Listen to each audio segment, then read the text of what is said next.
I'm a Tar Heel born, I'm a Tar Heel bred, and when I die, I'm a Tar Heel bred. So run. Hello guys, thanks for coming back again, and if this is your first time, welcome. We are the WOW Board, and this is Common Pods Lunch with campus involvement. We will be talking about our Carolina community and what UNC has to offer in our campus.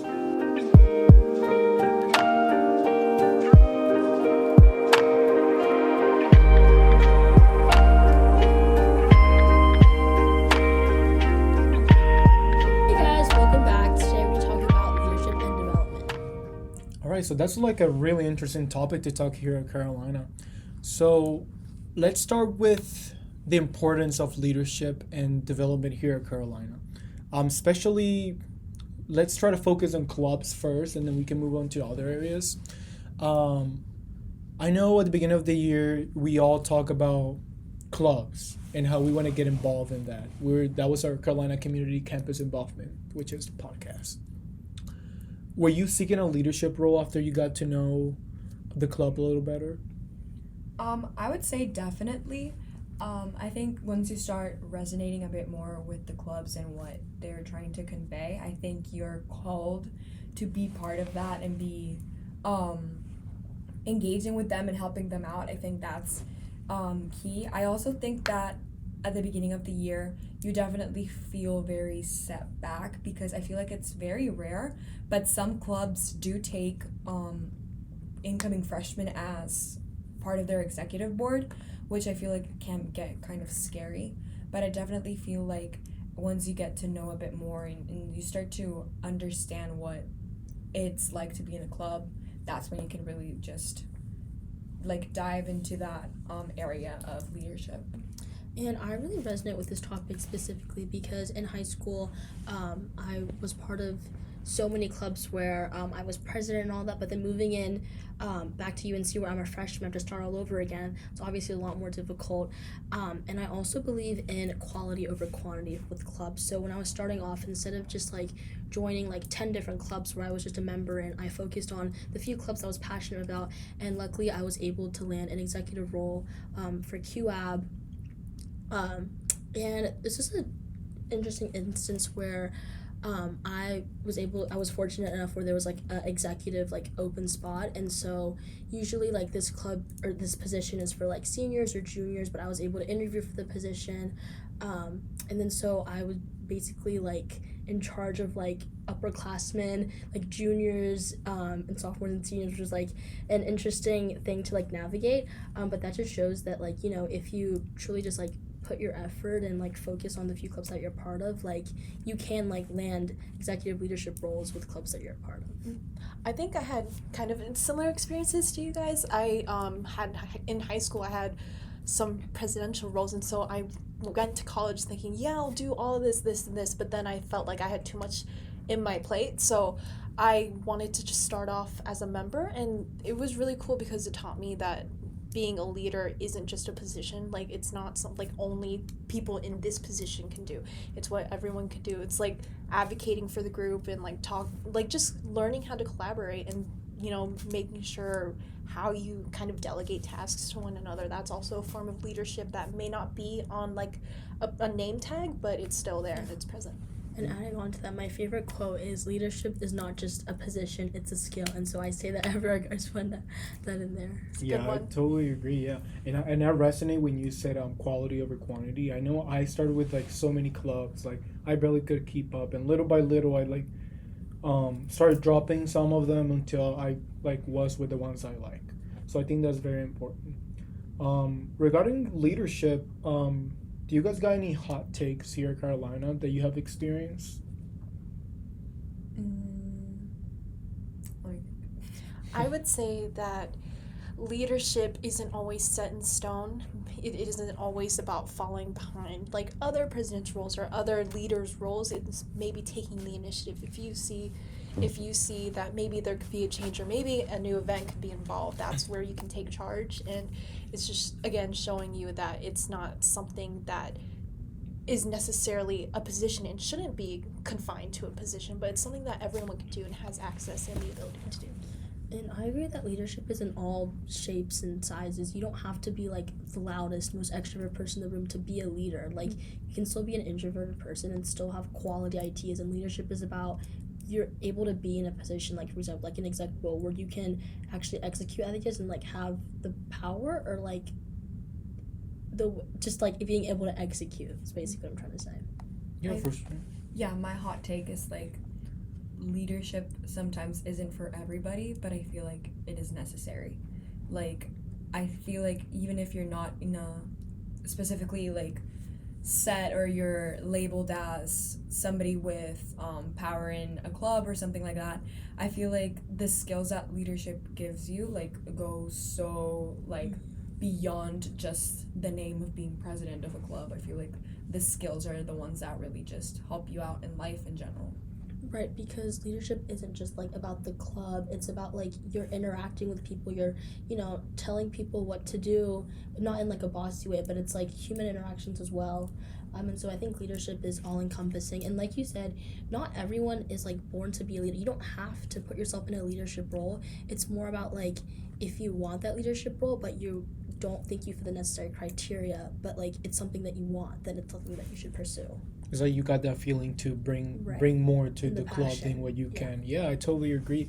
And I think like everyone can be a follower and everyone can be a leader at the same time. Like we all follow other leaders and learn from them, and sometimes we become those leaders and we got a lot of followers. And I think being a follower first is a great way to start being a leader.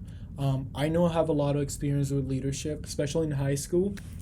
Did a lot of leadership and development in clubs and stuff. Here now, I joined the ROTC program here at UNC, the Tar Heel Battalion. Also the National Guard, and leadership is something we value the most. How can we develop as leaders? Because this is real life, and we put ourselves in those positions and put ourselves out of that comfort zone. And here at Carolina, I transfer all those skills here, especially in clubs, being out of my way, asking questions, questioning my leadership, questioning the club leadership. Is this really morally right? Is this something we should do? So always keeping everybody accountable and everybody keeping you accountable for that. I do have a question for you guys. I was wondering how professional development and leadership is different from being in college compared to high school.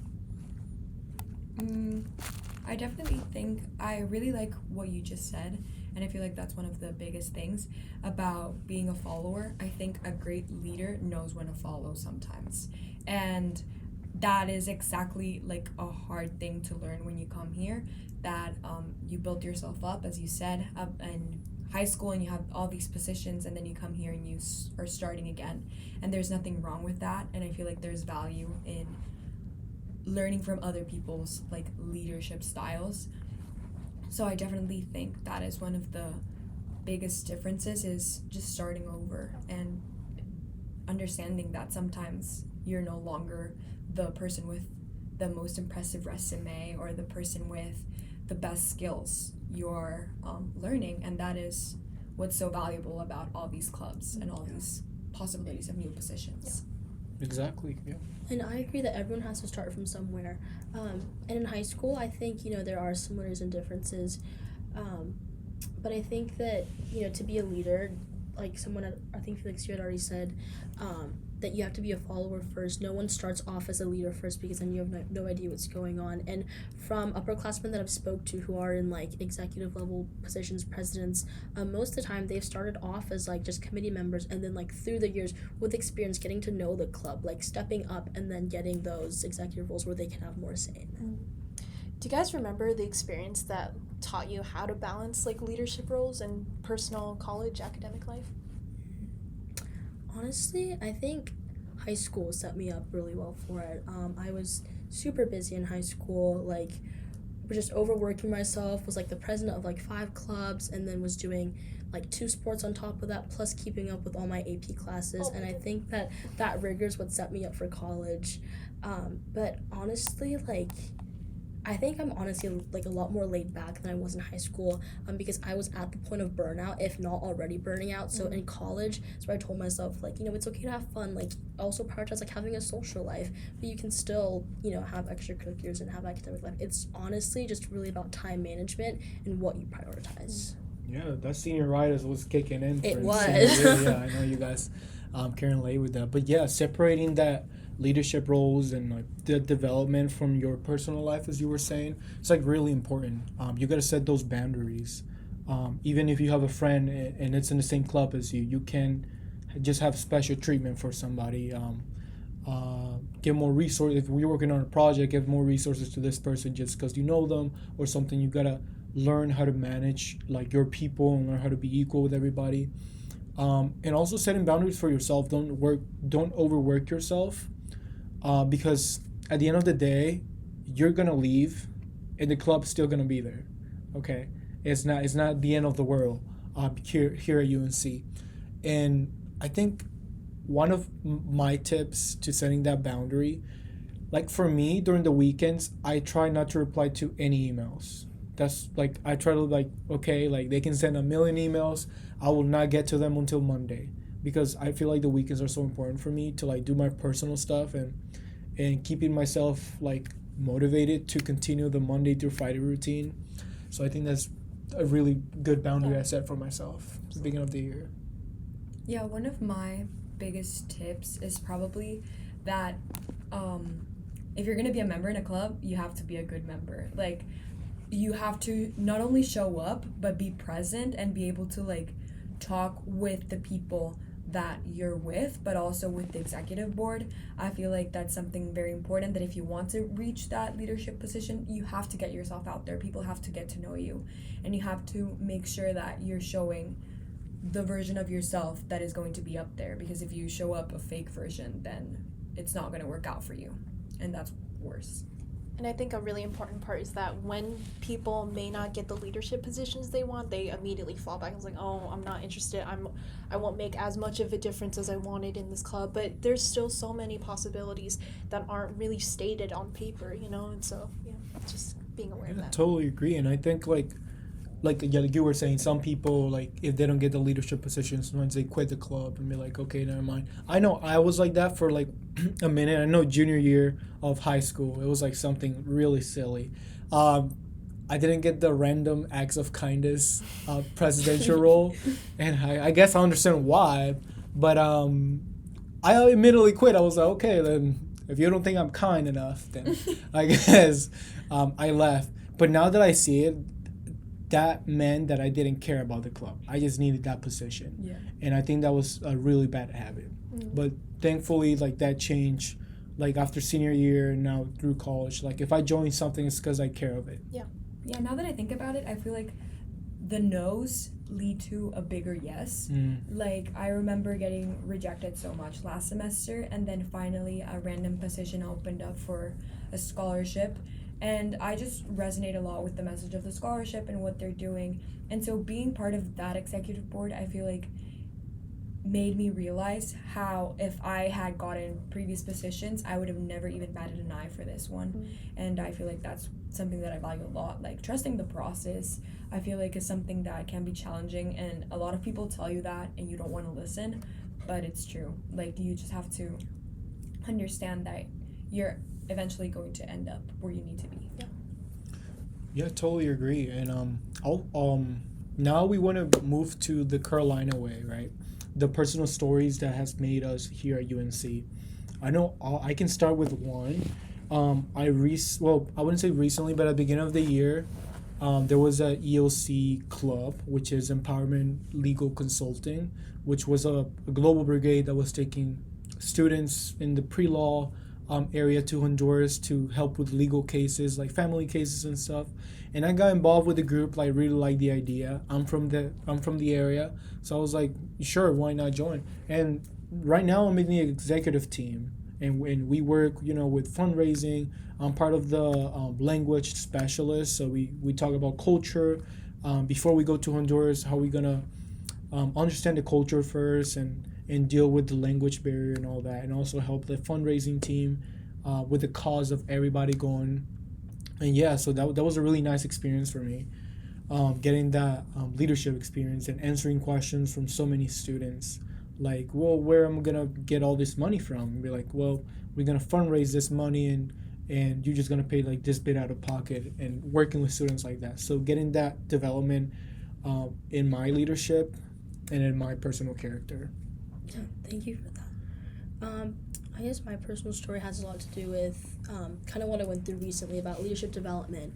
Like I mentioned before, like the executive role that I have, I'm working with a lot of upperclassmen, and I think I'm the youngest one there, so a little bit hard to navigate. Everyone was already super close before, and then, the thing about leadership is it sounds good on paper, but also when you're actually in the role, like there is a lot to do. There's a lot that comes with, having a role. And so it was a little difficult to navigate at first. It was just not really like any club in high school. It's like very like strict standards. The working environment, which is something I wasn't used to, not necessarily in a bad, but it was just different. And I think you had mentioned something about like setting boundaries. And that just made me realize that I also probably should be setting boundaries, because I like can't differentiate the lines, and I'm like answering emails and texts at like 1 in the morning just because someone's texting me. But I think it's good to not always be people pleasing and setting roles. And in WOW Board, we actually learned about the different type of like leaderships. What are they called? Leadership, like personality. Yeah, styles. Yeah. For example, like I'm an accommodating teddy bear, but then with like leadership roles like that, sometimes like I want to be like an aggressive shark or assertive shark sometimes. And so it's like navigating my personality with leadership development. I've learned a lot and gained a lot of development from that. So Yeah, that's really good. Yeah, I think I got the I don't know if it was the accommodating teddy bear or something, or I know there was a fox one. Yeah, I think one of the leadership styles. But yeah, that's really good. Real quick, what kind of tips would you give the new students coming into UNC with leadership, and what kind of leadership can they take, maybe aside from clubs, or like get involved maybe in your residential community, or clubs or anything else in the Carolina community?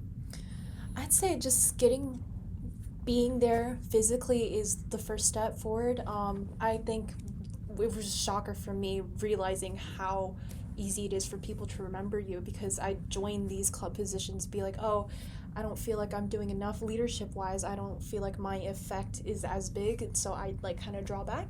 And I'd like go to a career fairs and be like, there's no way anyone's gonna be looking out or scouting for me, and so I draw back as well. But then like a year after, I'd be like, oh, that's a familiar face. Weren't you running the career table before? And that's how I got a position, because you're able to remember these people. And it's just recognizing that just being there makes a difference, and that's just the first step to kind of make an effort and understand what environment you want to get into.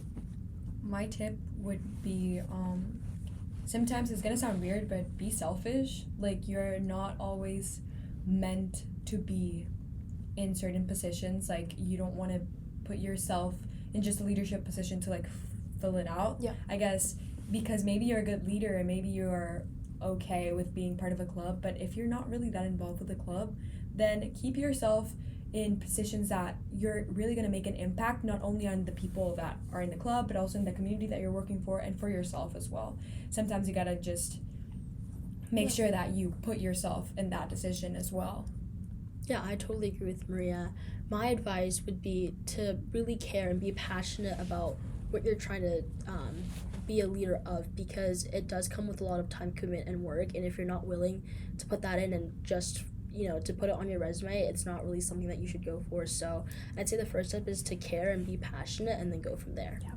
Yeah, I totally agree. And guys, just remember always that leadership comes after within yourself, after you develop through the experiences of whatever you experience here at Carolina.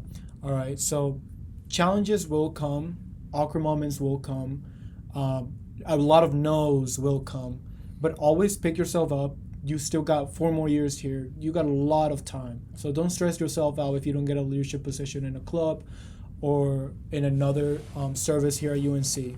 All right, guys, thank you. That will be a wrap up for the leadership and development segment of this podcast, and we'll see you next time. Thank you.